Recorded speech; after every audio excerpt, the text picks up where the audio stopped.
In today's video, I'd like to talk to you about 5 cheap, used, and amazing sounding classic rock records.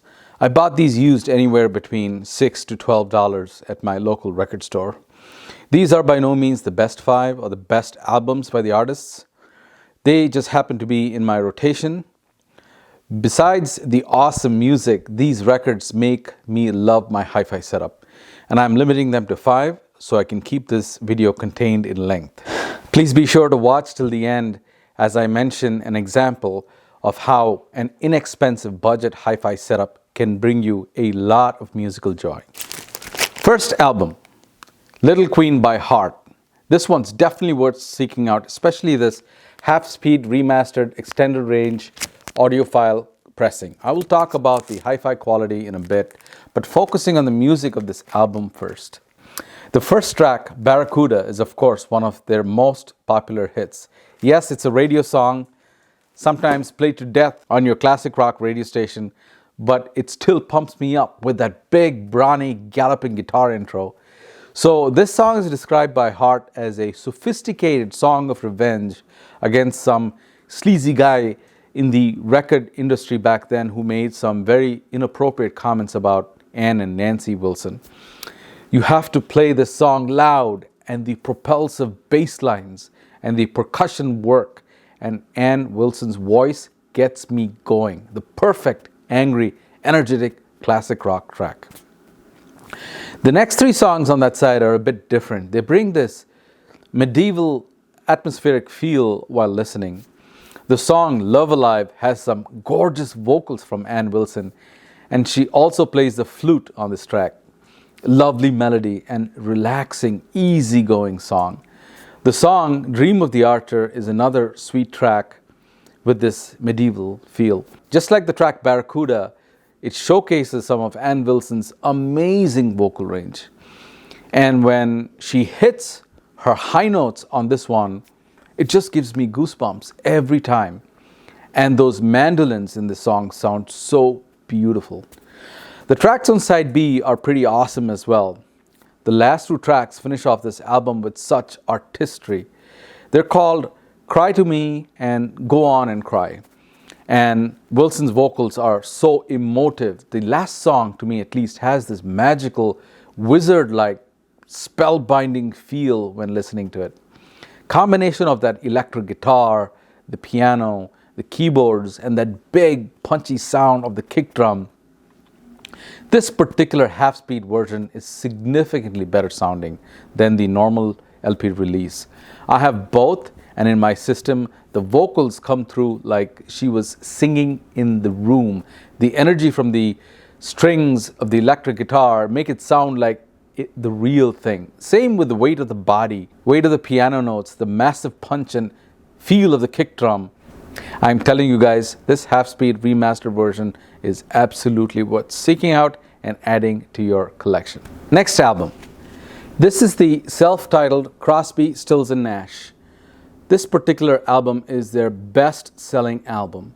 And when you start listening, you get a sense why. Because every single track on this album seems to convey strong emotions from the way they collaborate and improvise while singing together. Take a look at the back cover. Gives you a glimpse of the synergy between the singers. Something really special stands out to me on the 5th and 6th track on side 1. The 5th track is called Anything at All. Not sure if it's the way the song starts. Maybe it's the way the piano starts in the beginning, or maybe the simple percussion work in the beginning. It puts me in this very relaxed and comfortable state of mind, as though you're getting comfortable before someone begins what you know is going to be a great story. Then Crosby's voice starts to sing the lyrics. Anything you want to know, just ask me. I'm the world's most opinionated man. Anything you want to know, it should be perfectly clear. You see, just beneath the surface of the mud, there's more mud here. Surprise. Those words struck a chord with me for some reason. And I'm not sure if it is a song about longing for someone lost, but more like sometimes we speak as though we have a mountainous ego. Sometimes I feel the song could be about some self-reflection, about complications of relationships or past histories hidden from life partners. The song is just 3 minutes, but what a beautiful 3 minutes of total musical bliss. Absolutely enjoyable. Next track is called Cathedral, and this is supposedly what Nash describes as his experience after tripping on something in Winchester Cathedral. Song begins again with beautifully played piano in the beginning. Again, this puts you in that comfortable, relaxed mood I was talking about earlier, in anticipation of the beginning of a great story. Gentle paced for about half the song, and then the song transforms into a catchy, propulsive rhythm that'll have you swinging and bobbing your head. And the recording, the mastering and pressing of this album is fantastic. With a good hi-fi system, the vocals sound live, like they are in the room. The big weighted body of the piano, big bass, lovely tone of the guitar. Get this one, guys. It's really worth listening to over and over again to enjoy both its musicality and the quality of the hi-fi recording. Next one is one of my favorite Supertramp albums called Brother, Where You Bound. This may not be their best-selling album or the most popular album, but I love it.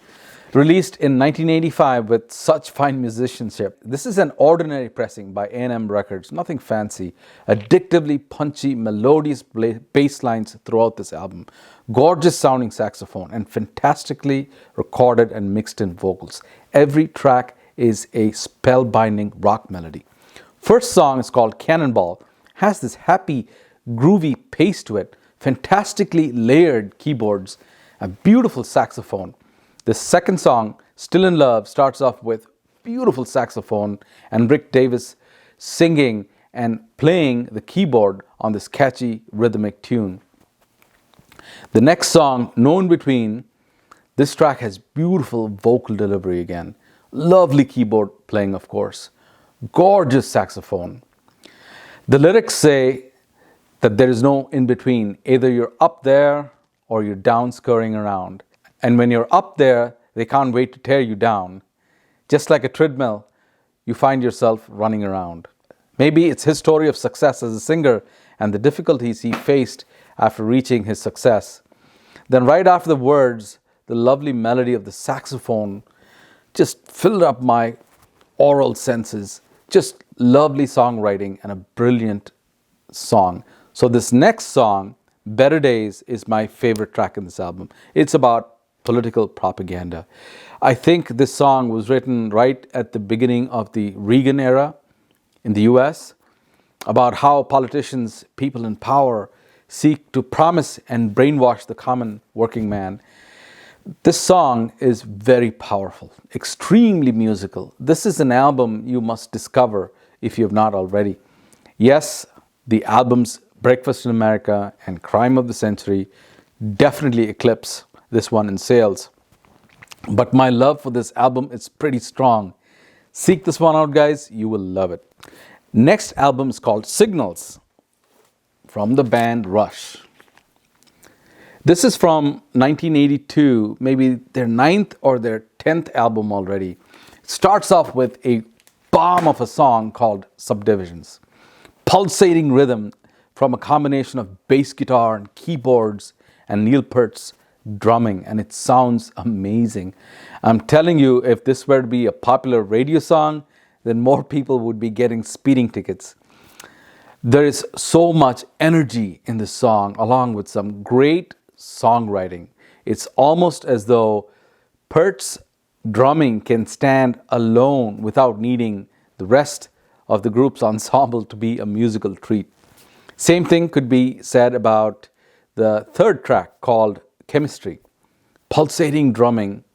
It sets the pace and leads the track. The rest follows and keeps pace with the energy, with the propulsive energy from the percussion. Awesome guitar work as well. Seems to strike that balance of sounding piercing yet a very clean tone. Makes this a really exciting track to listen to. And almost the same tempo but a different and exciting rhythm is the fourth track called Digital Man.